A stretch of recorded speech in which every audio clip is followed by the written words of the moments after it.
골로새서 1장 9절로 12절 말씀까지 우리 한 목소리로 합독하시겠습니다. 골로새서 1장 9절로 12절 말씀까지 한 목소리로 합독하십니다. 시작. 이로써 우리도 듣던 날부터 너희를 위하여 기도하기를 그치지 아니하고 구하노니 너희로 하여금 모든 신령한 지혜와 총명의 하나님의 뜻을 아는 것으로 채우게 하시고 주께 합당히 행하여 범사에 기쁘시게 하고 모든 선한 일에 열매를 맺게 하시며 하나님을 아는 것에 자라게 하시고 그 영광의 힘을 쫓아 모든 능력으로 능하게 하시며 기쁨으로 모든 견딤과 오래 참음에 이르게 하시고 우리로 하여금 빛 가운데서 성도의 기업의 부분을 얻기에 합당하게 하신 아버지께 감사하게 하시기를 원하노라. 이 말씀은 살아계신 하나님의 말씀입니다. 아멘. 할렐루야. 예배당에 들어오시면서 칭찬하면서 들어오신 분, 일주일 동안 칭찬하는 거 새카맣게 잊어버리고 오셨죠? 네. 오늘 찬양 유난히 은혜스러웠죠? 그렇게 칭찬들 좀 하시라고요. 오늘 날씨가 흐리고 우중충한데 피아노가 너무 훌륭했죠? 칭찬 좀 하면서 하시자고. 옆에 있는 분 빨리 한번 쳐다보세요. 오늘따라 립스틱 색깔이 참 잘 어울리네요. 오늘따라 머플러가 참 잘 어울리시네요. 오늘따라 우리 장명수 권사님 백발이 너무 아름다워 보이시네요. 모녀지간에 앉으신 모습이 너무 귀하시네요. 할렐루야. 이렇게 칭찬할 게 많은데 말이죠. 그렇게 하자 그래도 일주일 동안 다 잊어버리고 살다가 꼭 설교 전에 한 번씩 이렇게 하게 만드는. 한번 따라해 주시기 바랍니다. 큰일 났다. 큰일 났다. 제가 지난 주간에 큰일 났다를 2번 했어요. 2번. 하나는 뭐 때문에 큰일 났다를 했나 하면 이름도 어려워가지고 제가 봐야 돼요. 9월 29일 날 캘리포니아의 주지사가 제리 브라운 주지사의 이름이 제리 브라운 주지사가 하나의 법에 사인을 했는데 그 법이 뭔가 하면 회복 치료를 금한다 이런 법에다 사인을 했대요. 그래서 회복 치료가 뭔가 하고 봤더니 18살 아래 under 18 이 동성을 그리는 그런 이들 있잖아요. 남자가 남자를 사랑하고 여자가 여자를 사랑하고. 그런데 18살까지는 본인에 의해서든지 부모에 의해서든지 심리치료든 약물치료든 치료를 받을 수 있는 이 권리가 있는데 이 치료를 법으로 금한다 하는 법에다 사인을 했대요.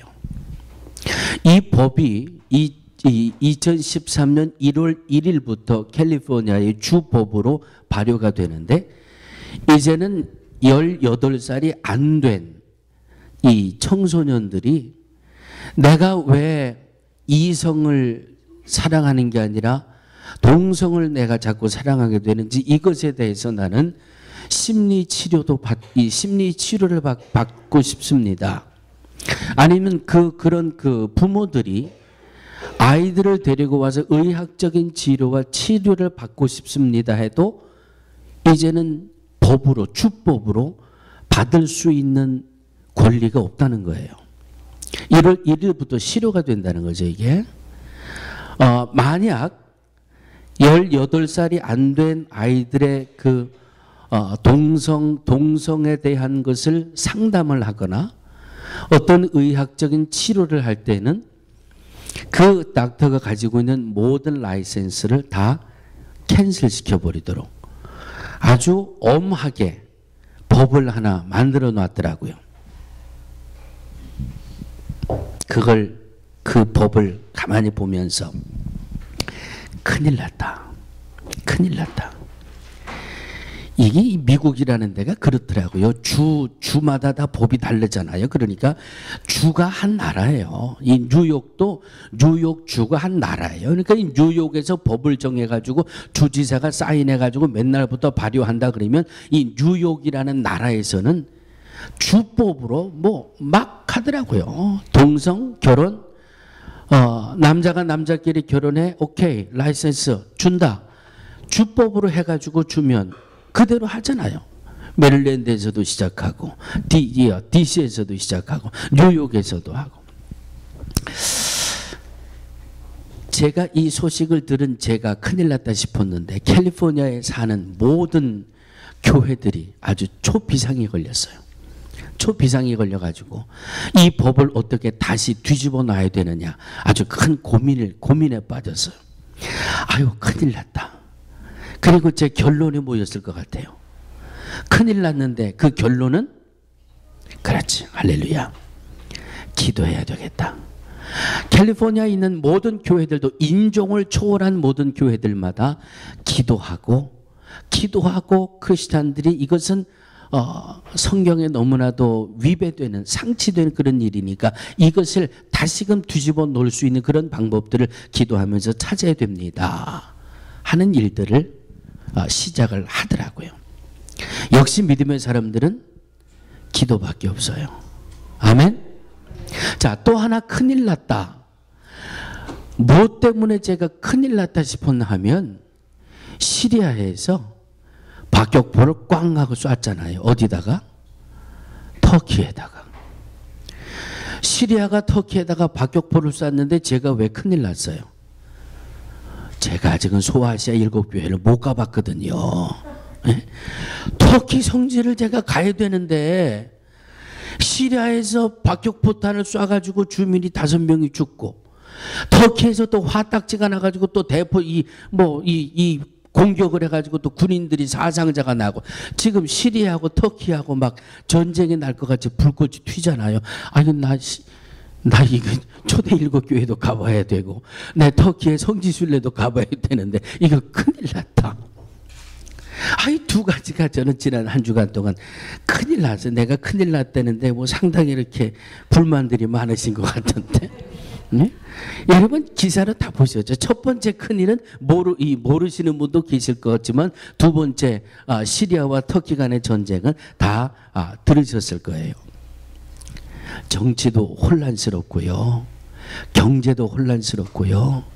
우리 이영자 원사님 아까 우리 예배를 위해서 기도하실 때도 그렇잖아요. 이제 한 달 안 남았잖아요. 미국의 대통령을 누굴 세워야 될까? 오바마를 세워야 되느냐, 롬니를 세워야 되느냐. 우리 대한민국에 또 이 세 후보가 나왔는데 누구를 또 대통령으로 세워야 되느냐. 누구를 세우면 대한민국의 이 좌파 성향을 가지고 있는 이들이 미국을 봐도 걱정이고 한국을 봐도 걱정이고 뭐 해야 돼요? 뭐 해야 돼? 이럴 땐 좀 자신 있게 하시자고요. 할렐루야. 앞만 봐도 해답이 없어요. 이 사람이 미국의 대통령이 돼도 걱정거리 투성이고 이 사람이 미국의 대통령이 돼도 걱정 투성이고 한국도 아버지 세계적으로도 정치적으로도 혼란하지요. 경제적으로도 혼란하지요. 이 종교, 이 영적으로도 혼란하지요. 그런데 성경을 보면 다 말씀이 이미 나와 있잖아요. 종말이 올수록 예수님의 재림하실 때가 임박할수록 우리들이 살아가는 이 세상은 혼란투성이라고 말씀하고 있잖아요. 혼란투성이고 문제투성이고. 자, 여기까지만 하고 이제 본문으로 들어가 볼까요? 오늘 우리가 합독한 이 골로새서는 사도 바울이 로마 감옥에 갇혀 있을 때 약 AD 62년경에 바울이 로마 감옥에 갇혀 있으면서 골로새 교회를 향해서 편지를 쓰신 옥중서신이에요. 자, 이 골로새서를 잘 보시면 바울을 통해서 은혜를 받았던 에바브라라는 사람에 의해서 골로새 교회가 세워지게 됩니다. 그런데 이 골로새 교회가 믿음 안에 잘 성장하다가 언젠가부터 골로새 교회에 이단이 침투하기 시작을 해요. 그 이단은 교회 안에 철학이 들어오기 시작합니다. 그리고 이 천사를 숭배하는 이단이 들어오고 이 겉으로만 이 외형적인 것을 강조하는 유대적 의식주의가 들어오게 되고 신비주의가 들어오고 금욕주의가 들어오고 교회가 잘 부흥하고 성장하다가 이단들이 침투해 가지고 골로새 교회가 막 영적으로 아주 혼탁해지게 생겼어요. 이 소식을 접한 이 바울이 지금 옥에 갇혀 있지만 골로새 교회를 향해서 교회가 이단을 막아내야 되고 무슨 천사가 어떻고 무슨 이 금욕주의가 어떻고 철학이 어떻고 해도 그거 다 팽개쳐 버리고 따라해 주시기 바랍니다. 오직 말씀으로 오직 예수님으로 돌아가야 됩니다. 이것이 오늘 이 골로새서의 핵심이에요. 교회는 하나님의 말씀으로 돌아가야 합니다. 교회는 예수가 그리스도시라고 하는 것으로 돌아가야 합니다. 이것으로 채워져 있는 거예요. 그러니까 이 골로새 교회가 아주 영적으로 혼탁해 있고 시대적인 상황이 이 경제적으로 정치적으로 모든 것이 혼란하고 마치 이 시대를 살아가면서 여기를 봐도 걱정거리고 저기를 봐도 염려거리고 영적으로 들여다봐도 혼탁하고 이런 많이 얽히고 설키고 복잡한 이런 상황을 아주 깔끔하게 정리해주고 있는 것이 본문에 있는 말씀이에요. 골로새 교인들이 지금 이 시대를 살아가는 저와 여러분들처럼 많은 혼란과 혼탁함과 이런 이 어지러움 속에서 바울과 디모데가 우리가 이렇게 골로새 교회 당신들을 향해서 기도하고 있습니다. 오늘 네 가지로 말씀을 정리해 줄 거거든요. 바울과 디모데가 골로새 교회를 향해서 이렇게 기도하고 있으니까 이렇게 믿음 생활하는 하나님의 자녀들이 되십시오 하는 권면의 말씀이에요. 우리가 이 혼탁한 시대 속에 어지러운 시대 속에 종말을 향해서 예수님의 재림의 때가 임박해 오는 이 시대를 살아가면서 오늘 골로새 교회를 향해서 기도했던 바울과 디모데의 기도가 바로 저와 여러분들을 향한 사도들의 기도며 이 기도대로 우리의 믿음이 굳건하게 세워져 나가야 할 줄로 믿습니다. 그래서 오늘 말씀 속에 네 가지로 한번 정리를 해보려고 합니다. 한번 따라해 주시기 바랍니다. 바울과 디모데는 우리들이 하나님의 뜻을 알게 해달라고 기도하고 있습니다. 오늘 본문 9절입니다. 이로써 우리도 듣던 날부터 너희를 위하여 기도하기를 그치지 아니하고 구하노니 기도하기를 그치지 않고 구하노니 너희로 하여금 모든 신령한 지혜와 총명의 하나님의 뜻을 아는 것으로 채우게 하시고 할렐루야. 하나님의 뜻을 알게 해달라고 기도하고 있다는 겁니다. 저를 한번 따라해 주시기 바랍니다. 하나님의 뜻을 아는 자녀가 되자. 하나님의 뜻을 아는 자녀가 되자. 예. 자, 우리 옆에 앉아 계시면 손을 꼭 잡으시고 하나님의 뜻을 아는 집사님, 권사님, 성도님, 자매님 하나님의 뜻을 아는 믿음이 되세요. 오늘 믿음 생활에 문제가 생기는 것, 잘 신앙생활하다가 신앙에 문제가 생기는 것, 교회 생활 잘 하다가 교회 생활에 문제가 되는 것, 다른 것 없어요. 하나님의 뜻하고 내 뜻을 분간하지 못하기 때문에 그래요. 하나님의 뜻을 잠깐 밀어놓고 거기 내 뜻을 갖다 놓고 내 뜻이 하나님의 뜻인 줄로 착각하니까 여기에서부터 문제가 생기는 거예요. 하나님의 뜻인 내 뜻을 갖다 놓고 이것이 하나님의 뜻입니다라고 주장하다 보면 반드시 그 믿음은 문제가 생기게 돼 있어요. 반드시 그 문제는 불화를 낳게 돼 있어요. 반드시 그 믿음은 분열을 이루게 돼 있다라고 하는 말씀입니다. 그래서 우리가 믿음 생활하면서 하나님의 뜻을 아는 것이 너무나도 소중한 거예요. 하나님의 뜻, 하나님 사도들도 하나님의 뜻을 알게 해달라고 기도하고 있는데 우리 모두도 하나님의 뜻을 아는 믿음, 하나님의 뜻을 알 수 있는 영적인 지혜를 내게 주옵소서. 하나님의 뜻을 아는 목사가 되게 해 주옵소서. 하나님의 뜻을 아는 장로님, 하나님의 뜻을 아는 권사님, 하나님의 뜻을 아는 집사님, 하나님의 뜻을 아는 우리 모두가 되게 해달라고 우리는 날마다 기도해야 할 줄로 믿습니다. 여러분, 구약에는 뭐라고 말씀하세요? 눈에는 눈으로 갚아라, 이에는 이로 갚아라. 그런데 지금 저와 여러분들은 구약 시대에 살고 있습니까? 신약 시대에 살고 있습니까? 지금 우리는 신약 시대에 살고 있는 거예요. 예수님 이후에 모든 구약의 일들을 예수님이 완성하시고 우리는 예수가 그리스도, 예수가 구세주가 되셨고 예수님이 우리의 메시아가 되셨고, 그러므로 구약에는 눈에는 눈으로 갚으라 그랬는데 신약에 와서는 그 모든 것을 어떻게 해라? 모든 것을 어떻게 해라? 원수를 사랑하고 너를 핍박하는 자를 위해 기도해라. 그러면 이제 우리는 눈에는 눈으로 갚아라, 이것은 잠깐 뒤로 물러놔야지요. 이제 우리 앞에 주어져 있는 것은 예수님이 우리에게 주신 예수님의 뜻을 따라야, 그것이 바로 하나님의 뜻을 따르는 우리의 믿음이 되어진다라고 하는 말씀입니다. 마태복음 26장 39절입니다. 예수님의 간절한 기도가 나오지요. 아버지요, 할만하시거늘 이 잔을 내게서 지나가게 하옵소서. 그러나 내 원대로 마옵시고 아버지의 뜻대로 되기를 원하나이다.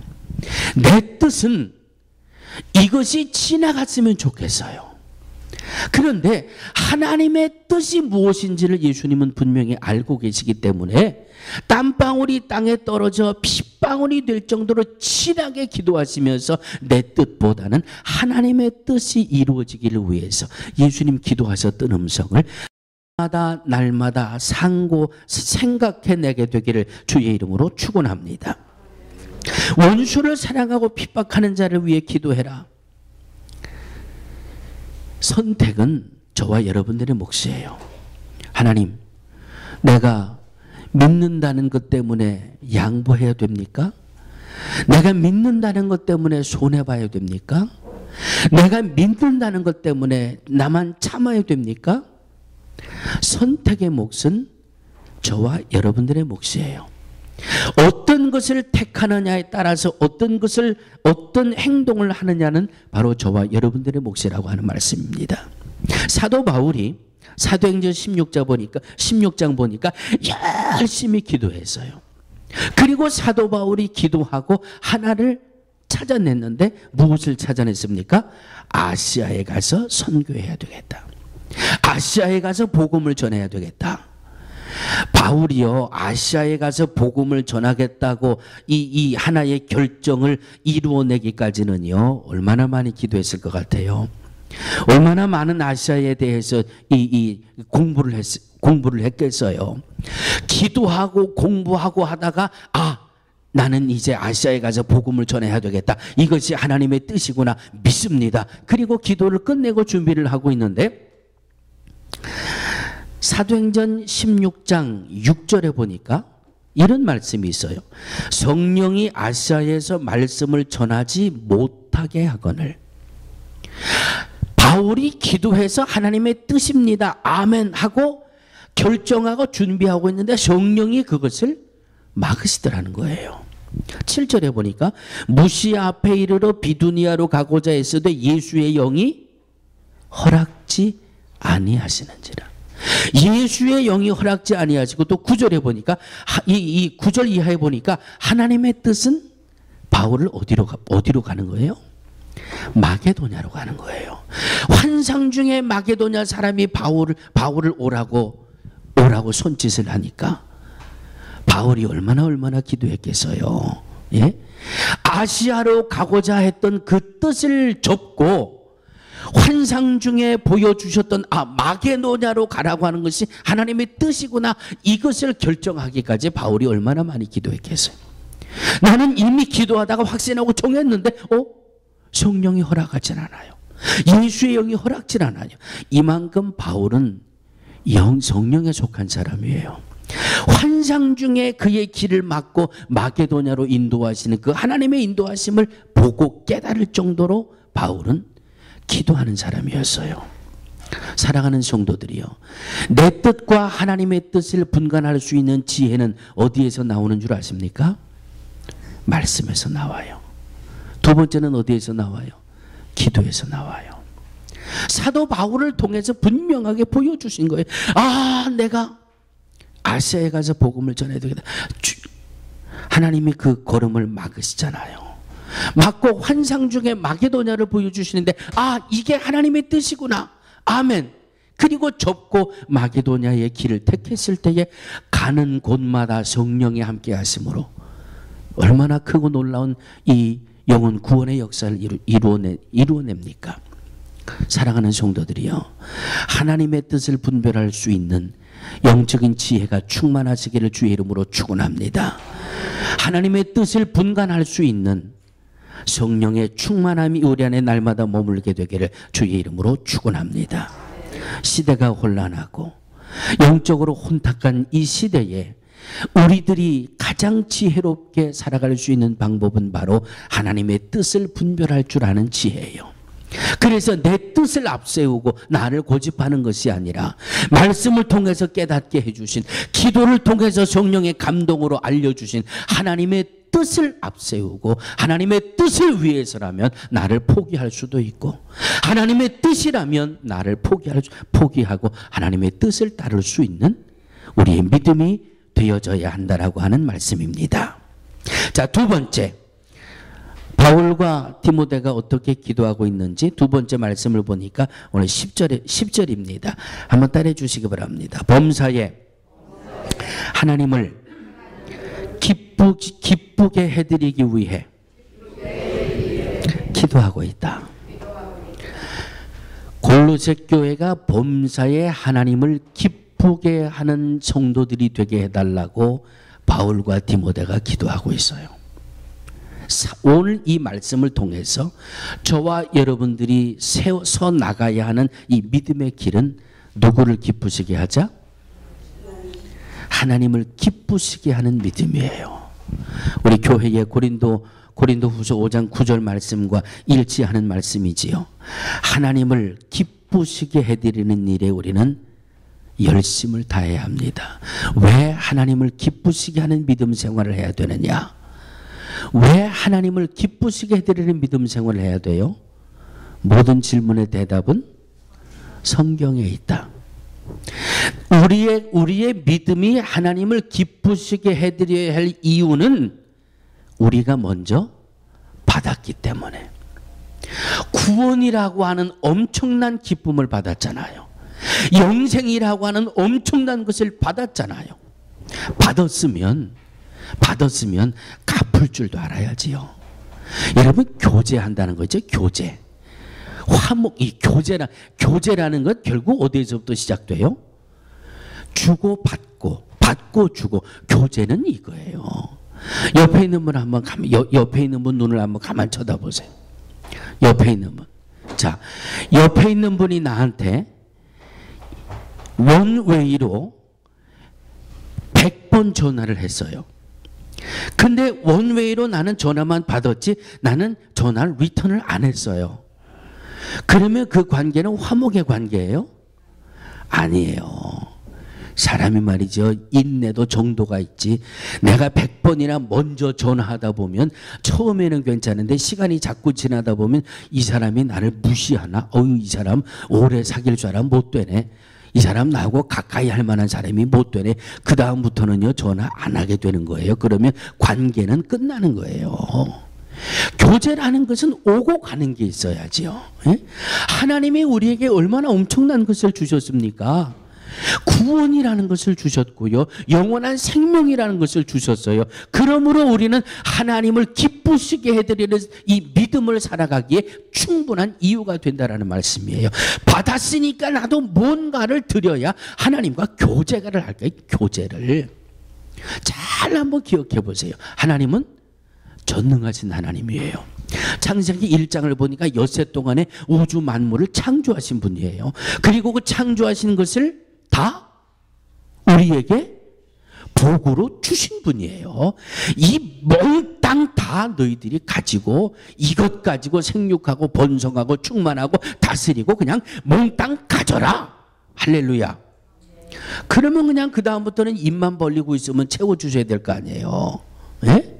하나님이 다 가지라 그랬는데, 가지고 맘대로 누리고 살라고 그랬는데, 그런데 성경에 보면 하나같이 그런 말은 없어요. 구해라, 찾아라, 두드려라, 믿고 기도한 것, 아유, 기왕 주셨으면 가만히 입만 벌리고 있어도 채워주시지, 뭐 꼭 구해야 주실 겁니까? 뭐 두드려야 주십니까? 그런데 성경은요, 전체가 그래요.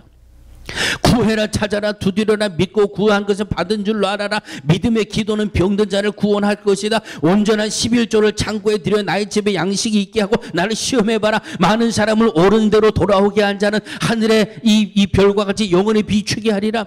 이미 주셨는데 그것을 내가 받아 누리는 그 과정은 찾아야 되고 구해야 되고 두드려야 되고 믿음으로 기도해야 되고 주의 이름으로 구해야 되고. 왜? 교제를 원하시는 분이니까. 하나님은 교제를 주셨으면 주신 것을 누릴 수 있도록 나와 좀 교제하자. 거의 교제하자. 예? 하나님은 나와 교제하기를 원하세요. 그러니까 우리는 하나님을 기쁘시게 해드리는 믿음을 살아야 하나님과 교제가, 하나님과의 교제가. 여러분, 왜 회개가 필요해요? 요즘 새벽마다 레위기 열심히 보고 계시지요? 레위기는 우리가 하나님과 교제하는 방법이에요. 뭐를 통해서 교제해요? 속죄제를 통해서, 화목제를 통해서, 번제를 통해서, 소제를 통해서 하나님과 화목케 하는 방법이 제사예요. 하나님과 화목케 하는 방법이 예배예요. 하나님과 화목할 수 있는 방법이 여기에 있기 때문에 회개도 하는 거고, 하나님과 우리가 화목의 관계를 이어나가야 되기 때문에 예배도 열심히 나오는 거고.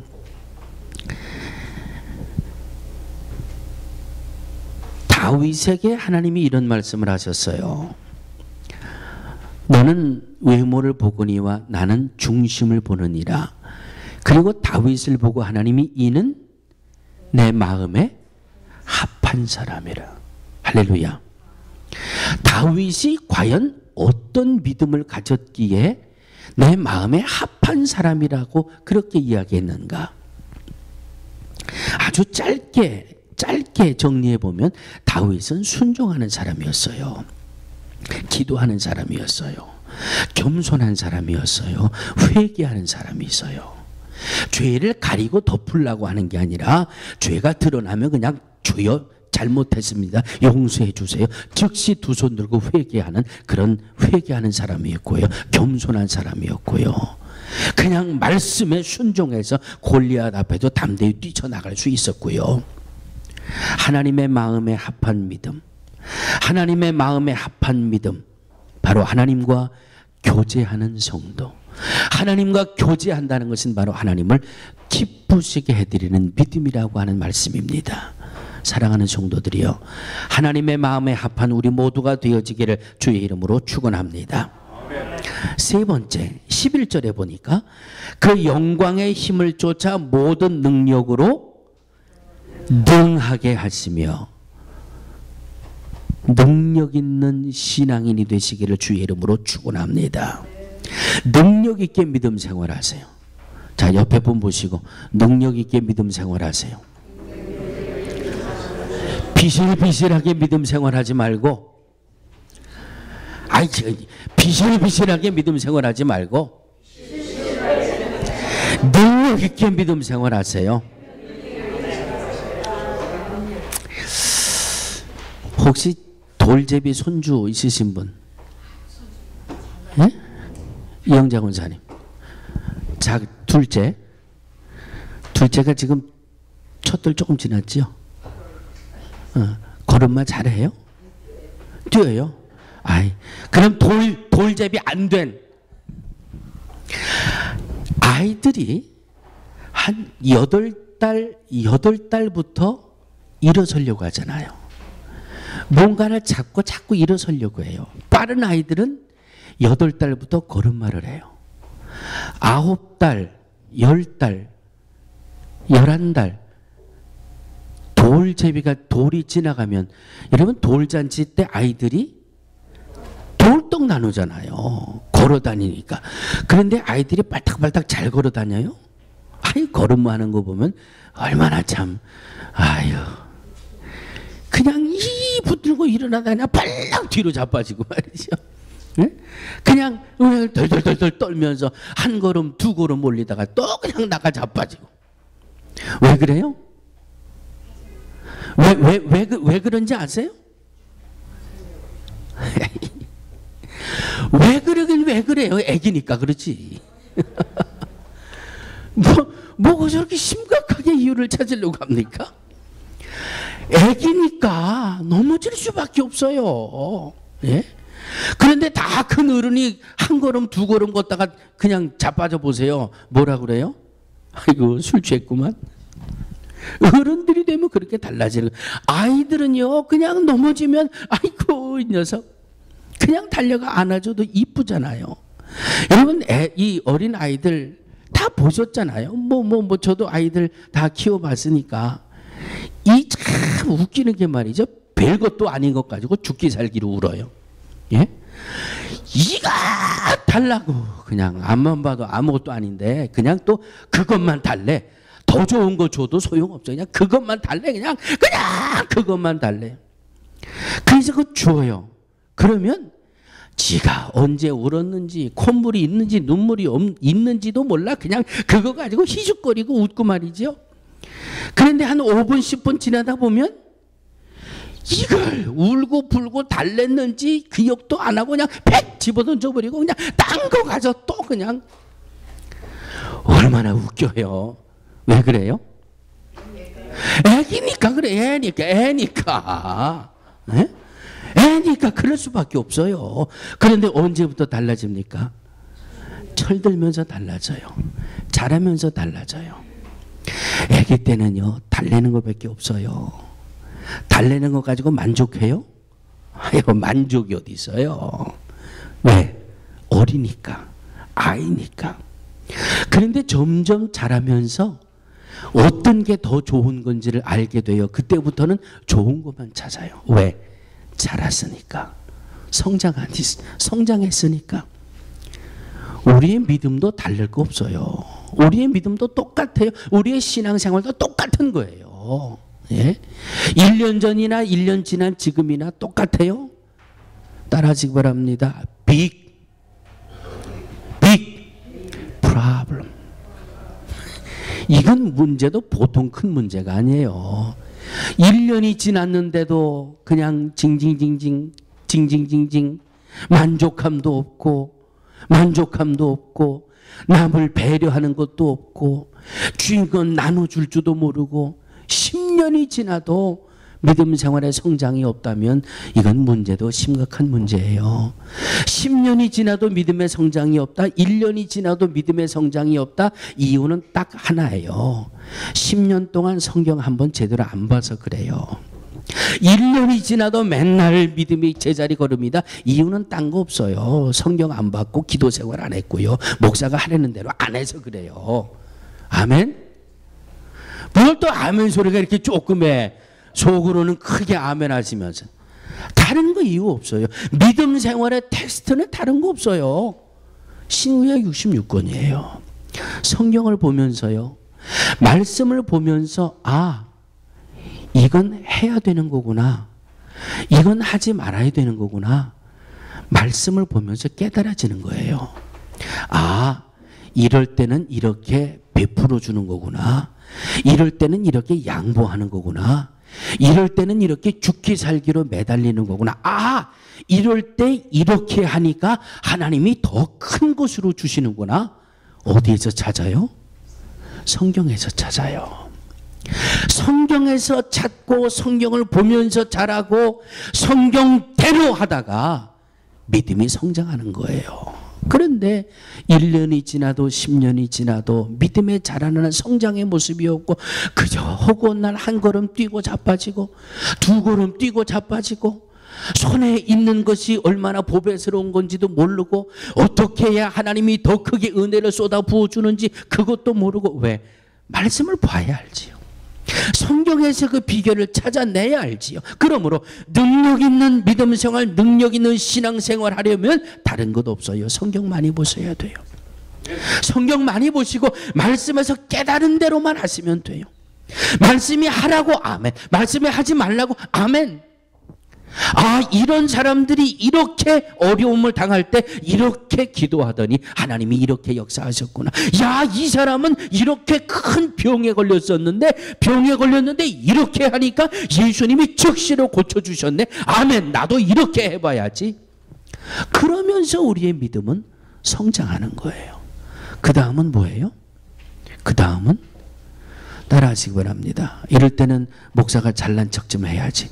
목사가 따라하세요. 목사가 에이, 또 내가 목사가 그랬다고 또 목사가 그러면 안 되잖아요. 또 목사님이 그래야지. 아이, 야, 주고받는 게 있어야지. 목회자가 하라고 하는 대로 순종하면 됩니다.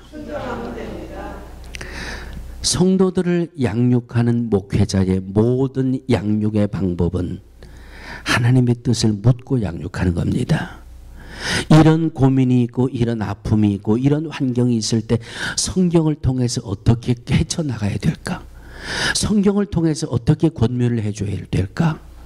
목회자는요, 절대 인간적인 경험으로 여러분들을 양육하지 않습니다. 왜? 그건 목회자의 양심이니까. 목회자가 주의적으로 안수받을 때 하나님 앞에 서약한 거니까. 내 뜻이 어디 있어요? 내 경험이 어디 있어요? 하나님의 뜻대로만 여러분들을 방향만 일러주면 되는 거예요. 그러니까 우리가 능력 있는 믿음 생활을 하려면 성경 열심히 보셔야 되고요. 기도 열심히 하셔야 되고요. 강단에서 하라고 말씀드리는 대로만 따라하면 그러면 돼요. 아멘. 마지막 네 번째 한번 또 따라해 주시기 바랍니다. 감사하는 성도가 되자. 감사하는 것은 더 말씀 안 드려도 되지요.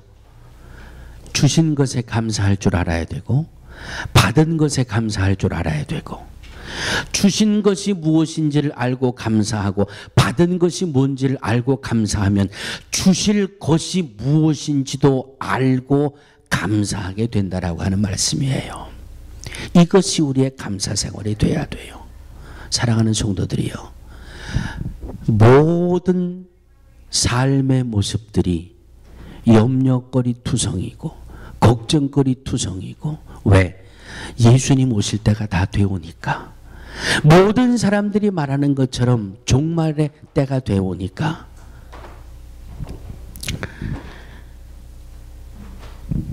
하나님의 뜻을 분별하시고 하나님의 뜻을 앞세우고 살아갈 수 있는 우리 모두가 되어지기를 주의 이름으로 축원합니다. 하나님을 기쁘게 해드리는 믿음, 능력 있는 믿음, 범사에 감사하는 믿음으로 나를 지켜나간다면 이 혼란함 속에서도 하나님은 저와 여러분들의 삶을 복되고 안정되고 평안한 삶으로 인도해 주실 줄로 믿습니다. 이 복을, 이 진리를, 이 믿음을 우리 모두가 감당하며 우리의 남은 생애를 승리해 나가시기를 주의 이름으로 축원합니다. 하나님 감사합니다. 골로새 교회를 향한 바울과 디모데의 기도를 통해서 오늘 우리에게 하시는 기도의 음성과 이 믿음대로 살아야 우리가 정말 시대를 앞서가는 시대에 하나님의 뜻을 이루어내는 하나님의 자녀들로 쓰임받게 됨을 믿사오니 하나님 오늘 주신 말씀을 가슴에 깊이 담고 말씀대로 살아가며 승리의 길을 걷게 하시고 평강의 길을 걷는 우리 모두가 되게 하여 주옵소서. 예수님의 이름으로 간절히 기도하옵나다. 아멘.